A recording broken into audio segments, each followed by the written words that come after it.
14 April 2026 Pohela Boishakh উপলক্ষে পূর্ণাঙ্গ তালিকা ঘোষণা এলো। 15 গ্রেডে পূর্ণাঙ্গ তালিকা সহ 2টি সুখবর দিলেন তারেক রহমান। ইতিমধ্যেই নবম জাতীয় বেতন স্কেল কার্যকরের যে পদক্ষেপগুলো নেওয়া হয়েছে, এই পদক্ষেপ অনুযায়ী বাংলাদেশ পত্রিকায় একটি প্রতিবেদন প্রকাশ পেয়েছে। আজকের এই ভিডিওটিতে আমি এই প্রতিবেদনের সকল বিষয় বিস্তারিত আলোচনা করতেছি। আপনারা অবশ্যই ভিডিওটি প্রথম থেকে শেষ পর্যন্ত ধৈর্য সহকারে দেখবেন এবং অবশ্যই চ্যানেলটি সাবস্ক্রাইব করবেন। পহেলা বৈশাখ উপলক্ষে ইতিমধ্যেই সরকারি চাকরিজীবীদের জন্য গ্রেড সংখ্যা পরিবর্তন ও অন্যান্য বিষয় সম্পর্কে আলোচনা করেন। এই আলোচনায় সরকারি কর্মচারীদের বেতন বৃদ্ধির সিদ্ধান্ত স্পষ্টভাবে তুলে ধরা হয়। যারা নিম্ন গ্রেডের কর্মচারী আছেন তাদের অর্থনৈতিক অবস্থান যথাযথভাবে বাস্তবায়নের নতুন যে সিদ্ধান্তগুলো নিয়েছেন তা অত্যন্ত কার্যকরী পদক্ষেপগুলো বিবেচনা করেছেন অর্থনীতিবিদরা।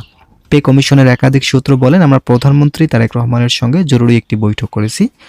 এই বৈঠকে প্রধানমন্ত্রী যেভাবে দিক নির্দেশনাগুলো দিয়েছেন তা অত্যন্ত ব্যয়বহুল এবং বৈষম্যহীন, যার ফলে আমরা তারেক রহমানের সিদ্ধান্তকে সমর্থন জানিয়েছি। এছাড়াও গ্রেড ভিত্তিক নতুন যে তালিকা প্রস্তুতির সিদ্ধান্ত এসেছে তা যুক্তিসম্মত, যার ফলে সকলের মতামতকে সমর্থন জানিয়ে শেষ পর্যন্ত গেজেট প্রকাশে বাধ্য হলেন পে কমিশন ও অর্থমন্ত্রী। আমির খসরু বলেন, আমরা যথাসাধ্য চেষ্টা করার ফলে সকল কার্যক্রম বাস্তবায়ন করতে সক্ষম হয়েছি। আমরা দীর্ঘদিন থেকে এই বিষয়টির সঙ্গে জড়িত। অর্থ মন্ত্রণালয় কর্তৃপক্ষ যারা পে স্কেল নিয়ে কাজ করে যাচ্ছেন তারা এই বিষয়টিকে অত্যন্ত ইতিবাচক হিসেবে তুলে ধরেন। তাদের ধারণা মতে সরকারি চাকরিজীবীদের বেতন বৃদ্ধি করা হলে দেশের অর্থনৈতিক অবস্থাগুলো যথাযথভাবে বাস্তবায়ন করা সম্ভব। এখন যেহেতু আংশিক অবস্থা কিছুটা ব্যাঘাত সৃষ্টি হয়েছে, তবে বেতন বৃদ্ধি হওয়ার সঙ্গে সঙ্গে সকল কিছু ধারাবাহিকভাবে পুনর্জীবিত হবে। যারা এখন আমাদের এই চ্যানেলের নতুন সদস্য আছেন তারা পরবর্তী আপডেট পেতে চ্যানেলটি সাবস্ক্রাইব করুন।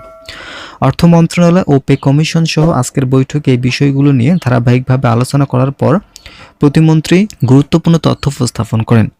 অর্থ প্রতিমন্ত্রী বলেন, আমরা ইতিমধ্যে সংশ্লিষ্ট ব্যক্তিবর্গ ও পে কমিশনের সঙ্গে একাধিকবার বৈঠক করেছি।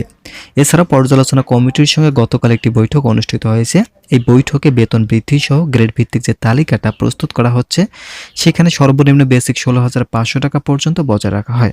2015 সালের অষ্টম জাতীয় বেতন স্কেলে যে বেতন দেওয়া হতো তার থেকেও দ্বিগুণ করার লক্ষ্যে এই সিদ্ধান্ত নিয়েছেন। যদিও বেতনকে 3 গুণ করার সম্ভাবনা ছিল, তবে আর্থিক জটিলতার কারণে এবং দেশের কিছুটা অস্বস্তিকর পরিস্থিতি লক্ষ্য করে শেষ পর্যন্ত দ্বিগুণ আকারে বেতন বৃদ্ধির সুপারিশ করেন 6 সদস্য বিশিষ্ট পর্যালোচনা কমিটি। প্রধানমন্ত্রীর ভাষ্যমতে যেভাবেই হোক আমরা ধারাবাহিকভাবে সকল কিছু যথাযথভাবে বাস্তবায়ন করব। কর্তৃপক্ষ জানায়, আমরা এমনভাবে বেতন স্কেল বাস্তবায়ন করতে যাচ্ছি যেখানে কোনো ধরনের বৈষম্য তৈরি হবে না।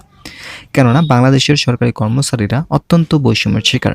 বিশেষ করে যারা সর্বশেষ গ্রেডের কর্মচারী আছেন, 16 থেকে 20তম গ্রেডের কর্মচারীরা স্বাভাবিক নিয়মে বৈষম্যের শিকার ছিলেন, যার ফলে সকল ধরনের বৈষম্য নিরসন করার লক্ষ্যে যে ধরনের পদক্ষেপ নেওয়া প্রয়োজন তাদের প্রত্যেকটি পদক্ষেপ নিতে কার্যপরিধি শুরু করা হয়েছে। যারা এখন আমাদের এই চ্যানেলের নতুন সদস্য আছেন তারা পরবর্তী আপডেট পেতে চ্যানেলটি সাবস্ক্রাইব করুন। ইতিমধ্যে তারেক রহমান 2টি সুখবরের কথা জানিয়েছেন। প্রথম সুখবর, নিম্ন গ্রেডের যারা কর্মচারী আছেন তাদের জন্য যে পদক্ষেপগুলো নেওয়া হচ্ছে তা যুক্তিসম্মত, কিন্তু অর্থ মন্ত্রণালয় থেকে কিছু বাজেট ঘাটতির দিক বিবেচনায় এনে কর্মচারী ও কর্মকর্তাদের উভয় শিক্ষা ভাতা বৃদ্ধির সুপারিশ করা হয়। যদিও আংশিকভাবে বেতন বৃদ্ধি করা হচ্ছে, তবে এটি গ্রহণযোগ্য সিদ্ধান্ত। অর্থ মন্ত্রণালয়ের একজন ঊর্ধ্বতন কর্মকর্তা জানায়, বাংলাদেশের সরকারি কর্মচারীরা 2015 সালের পর থেকে বৈষম্যের শিকার। তাই তাদের সকল ধরনের বৈষম্য নিরসন করতে হলে অবশ্যই পূর্ণাঙ্গ বেতন স্কেল বাস্তবায়নের প্রয়োজন রয়েছে।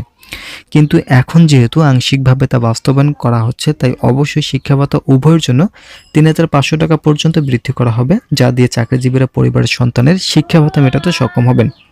দ্বিতীয় সুখবর, ইতিমধ্যে আদালত থেকে নির্দেশ এসেছে সিলেকশন গ্রেড ও টাইম স্কেল পুনরুদ্ধার করার জন্য, যার ফলে আদালতের নির্দেশকে যথাযথভাবে গুরুত্ব সহকারে দেখছেন সংশ্লিষ্ট ব্যক্তিবর্গ।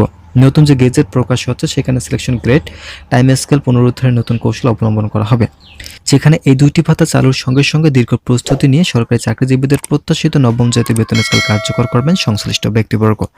ভিডিওটি শেষ করার পূর্বে আপনারা অবশ্যই চ্যানেলটি সাবস্ক্রাইব করে আমাদের সঙ্গেই থাকুন।